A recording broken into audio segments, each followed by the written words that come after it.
আজকে বাংলা 16 বৈশাখ 2027 সালের 2 মে।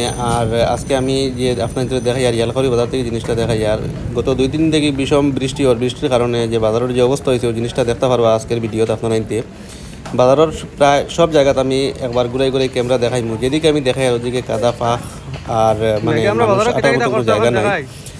আর এর লাগে ভিডিওটা এখানে বানাইছি কারণ হইল গিয়া এটা জায়গাত মানে প্রায় জায়গাত জল দোকানের সামনে জমে গেছে গিয়ে কোনো ড্রেনেজ প্রপার সিস্টেম না থাকায়। যদি আজকে এখানে কোনো প্রপার ড্রেনেজ সিস্টেম থাকতো তাহলে জলটাইন সরাসরি বাইরে হয়ে গেল অনেক, কিন্তু এরকম কোনো সিস্টেম না থাকায় জলটাইন মানে বাজারের মধ্যে জমিয়া থাকি গেছে গিয়া। এর লাগি সব জায়গাত পাক হয়ে গেছে গিয়া। বাজারের এক সাইড থেকে অন্য সাইডে আর কি মানুষ যাওয়া অসম্ভব হয়ে যায় গিয়া, মানে কোনো সময় দেখতে পারবা আপনারা এইখানেও। আর আমি আগে আরও দেখাই আর এখানেও সামনে একটা স্কুল আছে, স্কুলের যে ছাত্রছাত্রী যারা যায় তারাও আর কি ও কাদার মধ্যে দিয়া যাইতরা আইতরা। প্রায় আমি ক্যামেরা যখন দেখাইছি ওই সময় না এর 2-1 মিনিট আগে 2-3টা ছাত্র এখানে ফরসন ফরিয়া তারা আর কি কাপড় চোপড় একদম ভরে গেছে গিয়া।